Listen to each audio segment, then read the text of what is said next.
Very good evening to my dear viewers. Welcome to my YouTube channel. This is Arun Reddy here. In today's class, we would like to discuss one of the important question, that is in investment management, stock market indices ಅಂತ ನಾವಲ್ಲಿ ಕರಿತೀವಿ. ಷೇರು ಮಾರುಕಟ್ಟೆಯಲ್ಲಿ ಆಗತಕ್ಕಂಥ ಬದಲಾವಣೆಗಳು ಅಥವಾ ಷೇರು ಸೂಚ್ಯಾಂಕ ಅಂತ ನಾವಲ್ಲಿ ಕರಿತೀವಿ.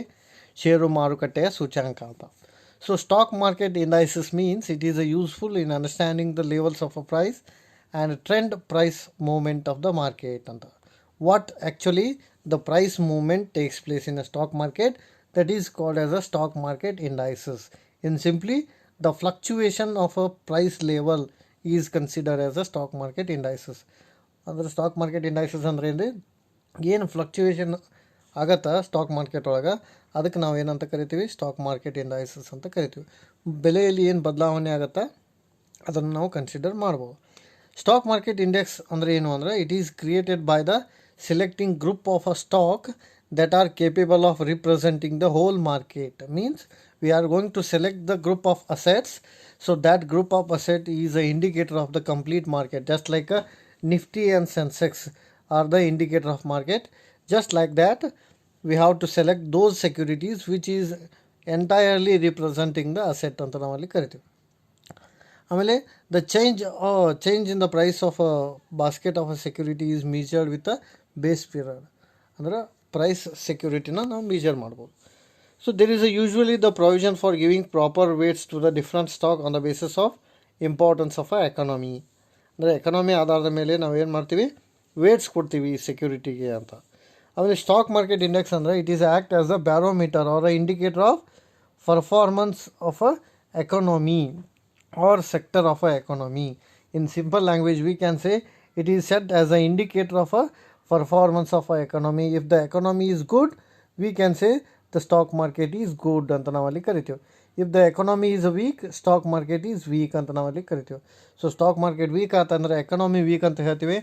ಅಂದರೆ ಇನ್ನು ಏನಂತ ಹೇಳ್ಬೋದು ಅಂದರೆ, stock market indices is a economic indicator or economic barometers ಅಂತ ನಾವಲ್ಲಿ ಕರಿತೀವಿ. ಆರ್ಥಿಕ ಅಳತೆಗೋಲು ಅಂತ ನಾವಲ್ಲಿ ಕರಿತೀವಿ. ಯಾವ ದೇಶವು ಆರ್ಥಿಕವಾಗಿ ಬೆಳವಣಿಗೆಯನ್ನು ಸಾಧಿಸಿದೆ ಅಂತ ತಿಳಿಬೇಕಾದ್ರೆ ಆ ದೇಶದಲ್ಲಿ ಸ್ಟಾಕ್ ಮಾರ್ಕೆಟ್ ಎಷ್ಟು ಸೌಂಡ್ ಇದೆ ಅಂತ ನಮಗೆ ಗೊತ್ತಾಗಬೇಕು ಅಂತ ಹೇಳ್ಬೋದು. ಆಮೇಲೆ ಸ್ಟಾಕ್ ಮಾರ್ಕೆಟ್ ಇಂಡೈಸಸ್ ಯೂಸ್ಫುಲ್ನೆಸ್ ಅಂದರೆ ಏನಪ್ಪ ಅಂದ್ರೆ ಅಥವಾ ಯೂಸೇಜಸ್ ಅಂತ ಹೇಳ್ಬೋದು. So stock market indices are barometer of a stock market. Already ಹೇಳಿದ್ವಿ ನಾವು, ಸ್ಟಾಕ್ ಮಾರ್ಕೆಟ್ ಇಂಡೈಸಸ್ ಅಂತ ಏನಂತ ಕರಿತೀವಿ ನಾವು, ಬ್ಯಾರೋಮೀಟರ್ ಅಂತ ಕರಿತೀವಿ. ಅದರಲ್ಲಿ BSE Sensex, Bombay stock exchange Sensex, ಆಮೇಲೆ NSE 50 are the market indices. So stock market indices ಒಳಗೆ ಯಾವ್ಯಾವ ಬರ್ತಾವೆ ಅಂದರೆ, ಬಾಂಬೆ ಸ್ಟಾಕ್ ಎಕ್ಸ್ಚೇಂಜ್ ಸೆನ್ಸೆಕ್ಸ್ ಬರುತ್ತಾ, ಆಮೇಲೆ ನ್ಯಾಷನಲ್ ಸ್ಟಾಕ್ ಎಕ್ಸ್ಚೇಂಜ್ 50 ಬರುತ್ತಾ ಅಂತ ಹೇಳ್ಬೋದು. ಆಮೇಲೆ ದೇರ್ ಯೂಸ್ಫುಲ್ನೆಸ್ ಅಂದ್ರೆ, stock market indices help to recognise the broad trends in the market ಅಂತ ನಾವಲ್ಲಿ ಕರಿತೀವಿ. ದೀರ್ಘಾವಧಿಗೆ ಬದಲಾವಣೆ ಆಗತಕ್ಕಂಥ ಮಾರುಕಟ್ಟೆಯ ಓಘವನ್ನು ಅದು ರೀಪ್ರೆಸೆಂಟ್ ಮಾಡುತ್ತೆ ಅಂತ ಕರಿತೀವಿ. So indices which help to recognise broad trend in the market. Broad trend ಅಂದರೆ ಏನು ಚೇಂಜಸ್ ಆಗುತ್ತಲ್ಲ ಮಾರ್ಕೆಟ್ ಒಳಗೆ, ಅದನ್ನು ಇಂಡಿಕೇಟ್ ಮಾಡುತ್ತೆ ಅಂತ. ಆಮೇಲೆ here the investor can use the indices to allocate the fund rationally among the stocks ಅಂತ ನಾವಲ್ಲಿ ಕರಿತೀವಿ. ಸ್ಟಾಕ್ಸ್ನಲ್ಲಿ ಏನು ಇಂಡಿಕೇಟ್ ಮಾಡುತ್ತಾ ಅದನ್ನು ಚೇಂಜಸ್ ಏನು ಕನ್ಸಿಡರ್ ಆಗುತ್ತಾ ಅದನ್ನು ಏನು ಮಾಡುತ್ತೆ, ಸ್ಟಾಕ್ ಮಾರ್ಕೆಟ ಇಂಡಿಕೇಟ್ ಮಾಡುತ್ತೆ. Technical analysis use the indices to predict the future market. Future market ಏನಾಗುತ್ತೆ ಅನ್ನೋದನ್ನು ಕೂಡ ಇದೇನು ಮಾಡುತ್ತೆ ರೀ, ಇಂಡಿಕೇಟ್ ಮಾಡುತ್ತೆ ಅಂತ ಹೇಳ್ಬೋದು. ಆಮೇಲೆ it is just like it function as a status report on general economy. So ಸಾಮಾನ್ಯ ಆರ್ಥಿಕತೆ ಏನಿದೆ ಅಂತ ತಿಳ್ಕೊಬೇಕಾದ್ರೆ ಸೊ ಸ್ಟಾಕ್ ಮಾರ್ಕೆಟ್ ಇಂಡೈಸಸ್ನ ನಾವು ಸ್ಟಡಿ ಮಾಡ್ಬೋದು. ಆಮೇಲೆ criteria for selecting stocks to calculate the index. So stock market index ಒಳಗೆ ಕ್ಯಾಲ್ಕುಲೇಟ್ ಮಾಡಬೇಕಾದ್ರೆ ಏನೇನು ಕ್ರೈಟೇರಿಯಾ ನಾವು ಫಾಲೋ ಮಾಡಬೇಕಂದ್ರೆ, ಲಿಸ್ಟಿಂಗ್ ಹಿಸ್ಟ್ರಿ ಅಂತ ನಾವಲ್ಲಿ ಕರಿತೀವಿ. A company should have a listing history on Bombay stock exchange at least 1 year. So 1 yearವರೆಗೂ ಅದರ ಏನಿದೆ ಬ್ಯಾಕ್ಗ್ರೌಂಡು ಹಿಸ್ಟ್ರಿ ಅನ್ನೋದನ್ನು ನಾವು ತಿಳ್ಕೊಬೇಕು. ಆಮೇಲೆ ಟ್ರ್ಯಾಕ್ ರೆಕಾರ್ಡನ್ನು ಕನ್ಸಿಡರ್ ಮಾಡಬೇಕು. The company should have a listing history, how many years back it is there ಅಂತ. ಆಮೇಲೆ ಮಾರ್ಕೆಟ್ ಕ್ಯಾಪಿಟಲೈಸೇಷನ್ ರೇಟನ್ನು ಕಂಡುಹಿಡಬೇಕು. The company should have one among the 100 market capitalisation of BSE. ಆಮೇಲೆ ಫ್ರೀಕ್ವೆನ್ಸಿ ಆಫ್ ಟ್ರೇಡಿಂಗ್, ಎಷ್ಟು continuous ಆಗಿ trade ಆಗಿದೆ ಅನ್ನೋದನ್ನು ನಾವು ತಿಳ್ಕೊಬೇಕು. Company stock should be traded 1 each or every trading day for last 1 year ಒಳಗೆ ಏನು ಟ್ರೇಡ್ ಆಗಿದೆ, ಸೊ ಅದನ್ನು ಕೂಡ ನಾವು ಕನ್ಸಿಡರ್ ಮಾಡಬೇಕು. ಆಮೇಲೆ ಇಂಡಸ್ಟ್ರಿಯಲ್ ರಿಪ್ರೆಸೆಂಟೇಷನ್ ಏನೈತಿ ಅಂತ ನೋಡ್ಕೋಬೇಕು. The company should be a leader in the industry. So leader ಇದೆಯೋ ಅಥವಾ ಇಲ್ಲೋ ಅನ್ನೋದನ್ನು ನಾವು ತಿಳ್ಕೊಂಡು ಕ್ಯಾಲ್ಕುಲೇಟ್ ಮಾಡ್ಬೋದು. ಆಮೇಲೆ ಮಾರ್ಕೆಟ್ ಕ್ಯಾಪಿಟಲೈಸೇಷನ್ ಅಂದರೆ ಏನಂತ ಕೊಟ್ಟಾರ ನೋಡ್ರಿ. It is just like a total worth of all outstanding shares of a company. So total outstanding shares of a ಕಂಪ್ನಿಗೆ ನಾವು ಏನಂತ ಕರಿತೀವಿ, ಮಾರ್ಕೆಟ್ ಕ್ಯಾಪಿಟಲೈಸೇಷನ್ ಅಂತ ಕರಿತೀವಿ. It is just like a total worth of a company ಅನ್ನಂಗೆ. So ಕಂಪ್ನಿಯ ಒಟ್ಟು ಮೌಲ್ಯ ಏನಂತ ತಿಳ್ಕೊಳ್ಳೋದಕ್ಕೆ ನಾವು ಏನಂತ ಕರಿತೀವಿ, ಮಾರ್ಕೆಟ್ ಕ್ಯಾಪಿಟಲೈಸೇಷನ್ ಅಂತ ಕರಿತೀವಿ. ಸೊ ಇದನ್ನ ರಿಪ್ರೆಸೆಂಟ್ ಮಾಡಬೇಕಾದ್ರೆ number of shares outstanding into market price ಮಾಡಬೇಕು. ಆಮೇಲೆ ಫ್ರೀ ಫ್ಲೋಟ್ ಮಾರ್ಕೆಟ್ ಕ್ಯಾಪಿಟಲೈಸೇಷನ್ ಅಂದರೆ here the free float market concept is a index construction methodology by which make use of free float shares in the market ಅಂತ ನಾವಲ್ಲಿ ಕರಿತೀವಿ. Free float market capitalisation ಅಂದರೆ it is a total worth of a share of a company which are available for trading in a open market ಅಂತ. Open market ಒಳಗೆ ಏನು trade ಮಾಡ್ತಿಲ್ಲ, so ಆ ಶೇರನ್ನು ನಾವೇನಂತ ಕನ್ಸಿಡರ್ ಮಾಡ್ತೀವಿ, ಫ್ರೀ ಫ್ಲೋಟ್ ಮಾರ್ಕೆಟ್ ಕ್ಯಾಪಿಟಲೈಸೇಷನ್ ಅಂತ ಕರಿತೀವಿ. These shares are consider as a free float market share and it is available for trading by any one can trade in free float shares ಅಂತ ನಾವಲ್ಲಿ ಕರಿತೀವಿ. Stock market indices ಅಂದರೆ just already ಹೇಳಿದ ಪ್ರಕಾರ it is a economic barometer of a stock market. Usually BSE Bombay stock exchange Sensex and NSE 50 are the stock market indices ಅಂತ ನಾವಲ್ಲಿ ಹೇಳ್ಬೋದು. Usefulness already ಹೇಳಿವಿ. It try to recognise the trend in the market. Investor identification can be possible. Technical analysis can be possible.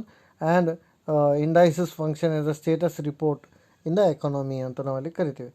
ಆಮೇಲೆ stock market index calculation ಮಾಡಬೇಕಾದ್ರೆ there are a different methods.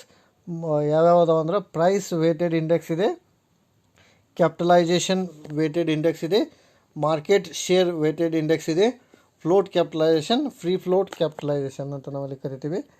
So price weighted index ಅಂದರೆ already ಹೇಳಿದ್ದು ನೋಡಿರಿ. ಏನು consider ಮಾಡ್ತೀವಿ ಇಲ್ಲಿ, price of each component of a stock is a only consideration to determine the value of stock. ಅಂದ್ರೆ ಆ ಪ್ರೈಸದ weights ಎಷ್ಟಿದೆ ಅಂತ ನಾವು ತಿಳ್ಕೊಂಡ್ರೆ ಅದಕ್ಕೆ ಪ್ರೈಸ್ ವೇಟೆಡ್ ಅಂತ ನಾವಲ್ಲಿ ಕರಿತೀವಿ. ಇಲ್ಲಿ ಟೋಟಲ್ ಸ್ಟಾಕ್ ವ್ಯಾಲ್ಯೂವನ್ನು ಕನ್ಸಿಡರ್ ಮಾಡಬೇಕು. ಆಮೇಲೆ ಇಂಡಸ್ಟ್ರಿಯಲ್ ಅವರೇಜ್ ಡಿವಿಷನ್ ಮಾಡಬೇಕು. ಆಮೇಲೆ 1 ಅವರ್ ಆದಮೇಲೆ ಅದನ್ನು ಅಡ್ಜಸ್ಟ್ ಎಷ್ಟಾಗಿದೆ ಅಂತ ನೋಡ್ಕೋಬೇಕು. ಇದು ಪ್ರೈಸ್ ವೇಟೆಡ್ ಇಂಡೆಕ್ಸ್. ಆಮೇಲೆ ಕ್ಯಾಪಿಟಲೈಸೇಷನ್ ವೇಟೆಡ್ ಇಂಡೆಕ್ಸ್ ಅಂದರೆ here the factory in the size of a company should be consider. ಅಂದರೆ ವ್ಯಾಲ್ಯೂ ಆಫ್ ಶೇರ್ ಎಷ್ಟಿದೆ ಅಂತ ನೋಡ್ಕೋಬೇಕು. ಆಮೇಲೆ ನಂಬರ್ ಆಫ್ ಶೇರ್ ಪ್ರೈಸ್, ಆಮೇಲೆ ಕಾಂಟ್ರಿಬ್ಯೂಷನ್ ಆಫ್ ಅ ಕಂಪ್ನಿ, ಆಮೇಲೆ divided by the division and adjusted for after hour trading. 1 hour ಆದಮೇಲೆ ಏನು trade ಆಗುತ್ತೆ ಅನ್ನೋದನ್ನು ನಾವು ಕನ್ಸಿಡರ್ ಮಾಡಬೇಕು. ಅದು ಕ್ಯಾಪಿಟಲೈಸೇಷನ್ ರೇಟ. ಆಮೇಲೆ ಮಾರ್ಕೆಟ್ ರೇಟ್ ಅಂದರೆ ಏನು ರೀ, here the price is a weighted relative to the number of shares rather than total value. So total ವ್ಯಾಲ್ಯೂಕ್ಕಿಂತ ಇದೇನು ಕನ್ಸಿಡರ್ ಮಾಡ್ತೀವಿ ಅನ್ನೋದು ಭಾಳ ಮುಖ್ಯ. ಆಮೇಲೆ number of shares divided by price of a shares example ಕೊಟ್ಟಾರ. ಆಮೇಲೆ ಫ್ಲೋಟ್ ಕ್ಯಾಪಿಟಲೈಸೇಷನ್ ವೇಟೆಡ್ ಇಂಡೆಕ್ಸ್ ಅಂದರೆ here the hybrid between capitalisation and equal weighting. Capitalisation ಮತ್ತು ಈಕ್ವಲ್ ವೇಟಿಂಗ್ ನಡುವೆ ಅದು ಕೆಲಸ ಮಾಡುತ್ತೆ. It is a largest stock constitute certain percentage of a index. So the remaining portion is determined by the equal weighting of a stocks under cap. So remaining ಅಮೌಂಟನ್ನು ಏನು ಮಾಡ್ತಾರೆ ಅವರು calculate ಮಾಡಲಿಕ್ಕೆ ಅದನ್ನ ಫ್ಲೋಟ್ ಕ್ಯಾಪಿಟಲೈಸೇಷನನ್ನು ಯೂಸ್ ಮಾಡ್ಕೋತಾರೆ. Free float capitalisation ಅಂದರೆ here the shares free for a trading ಅಂತ ನಾವಲ್ಲಿ ಕರಿತೀವಿ. So we can trade the shares. ಆಮೇಲೆ ಇದನ್ನು ಕ್ಯಾಲ್ಕುಲೇಷನ್ ಮಾಡಬೇಕಾದ್ರೆ we have to calculate the free float market capital cost of buying all shares. ಎಲ್ಲ ಶೇರ್ಸನ್ನು ನಾವು ಏನು ಕೊಂಡು ತೊಗೋತೀವಿ ಅದರ ಆಧಾರದ ಮೇಲೆ ಫ್ರೀ ಫ್ಲೋಟನ್ನು ಕಂಡುಹಿಡಿತೀವಿ. ಆಮೇಲೆ we have to add the free float market capital of all the company. So ಎಲ್ಲ ಕಂಪ್ನಿಗಳ ಫ್ರೀ ಫ್ಲೋಟ್ ಮಾರ್ಕೆಟನ್ನು ನಾವು ಕನ್ಸಿಡರ್ ಮಾಡ್ತೀವಿ. ಆಮೇಲೆ ರಿಲೇಟಿವ್ ಇಂಡೆಕ್ಸ್ ಬೇಸನ್ನು ಕಂಡುಹಿಡ್ಕೋತೀವಿ. ಎಸ್. ಆಮೇಲೆ signals of stock market price increase ಆಗೈತೆ ಅಂತ ಹೆಂಗೆ ಗೊತ್ತಾಗತ್ತೆ ಅಂದರೆ there is a rise in earning of a share price ಯಾವಾಗಲೂ ಏನಾಗ್ತಾ ಇರುತ್ತೆ, ಅರ್ನಿಂಗ್ ರೈಸ್ ಆಗುತ್ತೆ ಅಂತ ನಾವು ಹೇಳ್ತೀವಿ. ಆಮೇಲೆ increase in asset as a debt or stable or decreasing ಅಂತ ನಾವಲ್ಲಿ ಕರಿತೀವಿ. ಅಸೆಟ್ನಲ್ಲಿ ಇನ್ಕ್ರೀಸ್ ಆದರೆ ಅದು ಸಿಗ್ನಲಿಂಗ್ ಅಂತ ನಾವಲ್ಲಿ ಹೇಳ್ಬೋದು, ಸ್ಟಾಕ್ ಪ್ರೈಸ್ ಇನ್ಕ್ರೀಸ್. ಆಮೇಲೆ positive publicity for a industry. So ಇಂಡಸ್ಟ್ರಿಗೆ ಏನು ಪಾಸಿಟಿವ್ ಪಬ್ಲಿಸಿಟಿ ಆಗುತ್ತೆ ಅದು ಕೂಡ signal of stock price increase ಅಂತ ನಾವಲ್ಲಿ ಕರಿಬೋದು. ಆಮೇಲೆ ಸ್ಟಾಕ್ ಇಂಡೈಸಸ್ ಇನ್ ಇಂಡಿಯಾ ಯಾವ್ಯಾವುದು ಅಂದ್ರೆ ಆಲ್ರೆಡಿ ಹೇಳಿದ ಪ್ರಕಾರ Bombay stock exchange Sensex is a one stock indices in India ಅಂತ ನಾವು ಅಲ್ಲಿ ಕರಿತೀವಿ. ಸ್ಟಾಕ್ ಇಂಡೈಸಸ್ ಇನ್ ಇಂಡಿಯಾ ಒಳಗೆ ಯಾವ ಬರ್ತಾವೆ? ಬಾಂಬೆ ಸ್ಟಾಕ್ ಎಕ್ಸ್ಚೇಂಜ್ ಸೆನ್ಸೆಕ್ಸ್, ಆಮೇಲೆ national stock exchange of India, ಆಮೇಲೆ MCX stock exchange of India ಅಂತ ಕರಿತೀವಿ. So these are all 3 major stock exchanges in India ಅಂತ ನಾವಲ್ಲಿ ಹೇಳ್ಬೋದು. ಸೊ ಬಾಂಬೆ ಸ್ಟಾಕ್ ಎಕ್ಸ್ಚೇಂಜ್ ಬಗ್ಗೆ ನೋಡೋದಾದ್ರೆ it is a oldest stock exchange in Asia ಅಂತ ನಾವಲ್ಲಿ ಕರಿತೀವಿ. ಏಷ್ಯಾದಲ್ಲಿ ಒಂದು ಓಲ್ಡೆಸ್ಟ್ ಸ್ಟಾಕ್ ಎಕ್ಸ್ಚೇಂಜ್ ಯಾವುದಪ್ಪ ಅಂದ್ರೆ ಅದು Bombay stock exchange. And it is a first stock exchange in the country. Over a past 133 years, Bombay Stock Exchange has facilitated the growth of an Indian corporate sector by providing its cost and time efficient resource. In simple language we can say Bombay Stock Exchange is the oldest stock exchange which attract more capital ಅಂತ ನಾವಲ್ಲಿ ಕರಿತೀವಿ. ಜಾಸ್ತಿ ಕ್ಯಾಪಿಟಲನ್ನು attract ಮಾಡ್ಕೊಂಡಿದೆ Bombay stock exchange. ಆಮೇಲೆ ಇದು ಏಷ್ಯಾದಲ್ಲಿನ largest ಆಮೇಲೆ longest stock big stock exchange ಅಂತ ನಾವು ಹೇಳ್ಬೋದು. ಆಮೇಲೆ ಇನ್ನೊಂದು ಯಾವುದಿದೆ ಅಂದರೆ ನ್ಯಾಷನಲ್ ಸ್ಟಾಕ್ ಎಕ್ಸ್ಚೇಂಜ್ ಇದೆ. National stock exchange and Bombay stock exchange both situated in Mumbai only, and it is owned by group of leading financial institutions such as Indian bank or life insurance corporation. So largest ಕಂಪ್ನಿಗಳು ಕೂಡಿ ಅದನ್ನು form ಮಾಡ್ಯಾವ ಯಾವುದೋ ಒಂದು national stock exchange. ಆಮೇಲೆ MCX stock exchange ಅಂದ್ರೆ it is commenced operation in the currency derivative segment on October 7th. ಆಮೇಲೆ the exchange is recognised by SEBI under section 4 of Security Contract Act 1956. At the end of June 2012, it stands for 750 members and saw the participation from 707 towns and cities across the India. ಇದು ಒಂದು stock exchange ಅಂತ ನಾವಲ್ಲಿ consider ಮಾಡ್ಬೋದು, stock market index. So Bombay stock exchange ಬಗ್ಗೆ already ಹೇಳಿದ್ದೀವಿ ನೋಡಿ, ಇನ್ನೊಂದು ಸ್ವಲ್ಪ ಬ್ರೀಫ್ ತೋರೋಣ.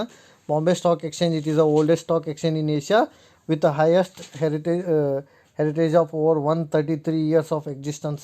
ಅಂದರೆ ಬಾಂಬೆ ಸ್ಟಾಕ್ ಎಕ್ಸ್ಚೇಂಜ್ ಬಂದು 133 years ಆಯಿತು.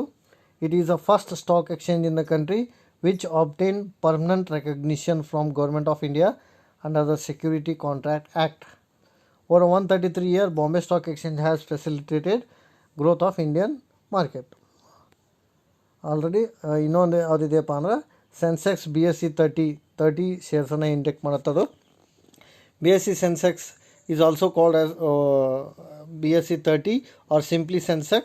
Over 30 companies stock market fluctuation is variated. Here the free float market capitalization or a weighted stock market index of a 30 well established and financially sound companies listed on a Bombay Stock Exchange.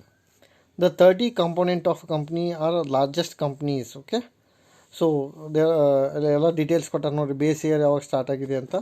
So ಇದನ್ನು consider ಮಾಡ್ಬೋದು. ಆಮೇಲೆ presently the following comes under Sensex are main companies ಯಾವ್ಯಾವುದು ಅಂತ ಕೊಟ್ಟಾರ. ACC, Infosys, ICICI, doctor Reddy lab, SBI, Cipla company, G telefilms, Nestle India, RPL, Reliance petroleum, HCL, Bajaj auto, BHL, Bharat heavy electrical limited, Castrol, Colgate, Hindalco, Gujarat, Ambuja cement, HLL, ITC, L&T, Ranbaxy, Tisco, Telco, Satyam. So these are all comes under the leading constituents ಅಂತ ನಾವಲ್ಲಿ ಹೇಳ್ಬೋದು. ಆಮೇಲೆ BSE indices ಒಳಗೆ ಯಾವ ಬರ್ತಾವೆ ಅಂದರೆ BSE 100, BSE 200, BSE IPO, initial public offer, mid cap and small cap indices are there. National stock exchange ಬಗ್ಗೆ already ಹೇಳಿದ್ದೀವಿ. It is also situated in Mumbai and it is the largest and most advance stock exchange. Over 1016 companies listed and 726 trading members. So national stock exchange ಒಳಗೆ 1016 company listed ಅದಾವ, 726 trading members ಅದಾರ. So national stock exchange is owned by the group of leading financial institution such as a Indian bank or a life insurance companies. So ಇದನ್ನು ನಾವು consider ಮಾಡ್ತೀವಿ. National stock exchange ಬಗ್ಗೆ ಇದೆ. Okay, ಆಮೇಲೆ importance of a stock market indices ಏನಪ್ಪ ಅಂದ್ರೆ it is a standard of a comparison to judge the performance of a individual investor. So individual investor ಪರ್ಫಾರ್ಮೆನ್ಸನ್ನು judge ಮಾಡುತ್ತಾ ಇದು ಸ್ಟಾಕ್ ಮಾರ್ಕೆಟ್ ಇಂಡೈಸಸ್. ಆಮೇಲೆ try to evaluate the alternative investment ಏನದಾವ ಪರ್ಯಾಯ investment like shares, debentures, bonds. So ಇವೆಲ್ಲ ಏನದಾವ ಅನ್ನೋದನ್ನು ಅದು ಇವ್ಯಾಲ್ಯುವೇಟ್ ಮಾಡುತ್ತಾ. ಆಮೇಲೆ try to measure the market rate of return ಏನಾಗಿದೆ ಅನ್ನೋದನ್ನು ಕೂಡ ಅದು ಪ್ರೆಡಿಕ್ಟ್ ಮಾಡಲಿಕ್ಕೆ ಸ್ಟಾಕ್ ಮಾರ್ಕೆಟ್ ಇಂಡೆಕ್ಸ್ ಬೇಕು. ಆಮೇಲೆ ಪ್ರೆಡಿಕ್ಟ್ ದ ಮಾರ್ಕೆಟ್ ಮೂಮೆಂಟ್ಸ್, ಮಾರ್ಕೆಟ್ನಲ್ಲಿ ಏನು ಬದಲಾವಣೆ ಆಗಿದೆ, ಶೇರ್ ಪ್ರೈಸ್ನಲ್ಲಿ ಏನು ಬದಲಾವಣೆ ಆಗಿದೆ ಅನ್ನೋದಕ್ಕೆ ಸ್ಟಾಕ್ ಮಾರ್ಕೆಟ್ ಇಂಡೈಸಸ್ ಬೇಕಾಗತ್ತೆ. ಆಮೇಲೆ what are the constructions of a stock market ಇಂಡೆಕ್ಸನ್ನು ಕನ್ಸ್ಟ್ರಕ್ಟ್ ಮಾಡಬೇಕಾದ್ರೆ ಏನು ಬೇಕು ಅಂದರೆ here stock market average is weighted or unweighted average stock price consider ಮಾಡಬೇಕು. Price index number is a pure number that is a void of any units of measurement. ಆಮೇಲೆ ಇನ್ನೂ ಹೆಂಗೆ construct ಮಾಡ್ಬೋದು ಅಂದರೆ index are a more useful and they are design to avoid the distortion ಅಂತ ನಾವಲ್ಲಿ ಕರಿತೀವಿ. Index number is constructed for the base date value. In simple language we have to construct the index to know the value of a share. ಆಮೇಲೆ some factor affecting the construction of a stock market index are sample size. We have to take the sample size of a stock market index. Sample size should be large enough to be statistically significant. I mean representative, it should be a representative of total population and it should be characteristics of a interest. Base year ಅನ್ನು ಕೂಡ market index ಒಳಗೆ ನಾವು consider ಮಾಡಬೇಕು. ಆಮೇಲೆ weighted ಕ್ರೈಟೇರಿಯಾನು ತೊಗೋಬೇಕು stock market index ಒಳಗೆ. Equally weighted series ತೊಗೋಬೇಕು, price weighted, market value weighted. ಆಮೇಲೆ we are taking the convenient units as well. Index should be stated in a convenient units to facilitate the answering for a question. ಆಮೇಲೆ uniform decision ಇರುತ್ತೆ. Index should maintain continuity and there should not be a change in the way of index is constructed stock market index. ಆಮೇಲೆ economical ಆಗಿರಬೇಕು. Computation of cost are low but one should keep in the mind that economies is gathering and updating the data. ಆಮೇಲೆ time lines ಇರಬೇಕು. ಅದರಲ್ಲಿ the price indicator should reflect all the changes in the price immediately and it should also have a descriptive title. Detail ಆಗಿರಬೇಕು factor affecting ಒಳಗೆ. ಆಮೇಲೆ stock market indices ಯಾಕೆ ಬೇಕು ಅಂದರೆ stock market indices are required to know the mood and sentiment prevailing in the market. ನೋಡಿರಿ, stock market indices ಯಾಕೆ ಬೇಕಂದ್ರೆ need ಅಂದ್ರೆ it is required to know the mood and sentiment prevailing in the market. ಅಂದ್ರೆ ಮಾರುಕಟ್ಟೆಯ ಮೂಡನ್ನು ತಿಳ್ಕೊಳ್ಳಿಕ್ಕೆ ಬೇಕಾಗತ್ತೆ stock market indices. Market ಯಾವ ರೀತಿ ಬಿಹೇವ್ ಮಾಡತ್ತೆ, ಅದರ ನಡವಳಿಕೆ ಏನು ಅಂತ ತಿಳ್ಕೊಳ್ಳಿಕ್ಕೆ ಸ್ಟಾಕ್ ಮಾರ್ಕೆಟ್ ಇಂಡೈಸಸ್ ಬೇಕಾಗತ್ತೆ. And they also help to make the passive investment. Andre whether you are going to invest in a stock market or not, that is depend upon how it behaves. ಅದು ಹೆಂಗೆ behave ಮಾಡತ್ತೆ ಅನ್ನೋದಾದ ಮೇಲೆ ನೀವು investment ಮಾಡ್ತಿರೋ ಇಲ್ಲೋ ಅನ್ನೋದನ್ನು ಅಲ್ಲಿ consider ಮಾಡ್ಬೋದು. Investing in portfolio of securities closely resemble the index. So ಇಂಡೆಕ್ಸ್ಗೆ ಪೋರ್ಟ್ಫೋಲಿಯೋನ ಏನಾಗುತ್ತೆ ರೀ, ರಿಸೆಂಬಲ್ ಆಗುತ್ತೆ.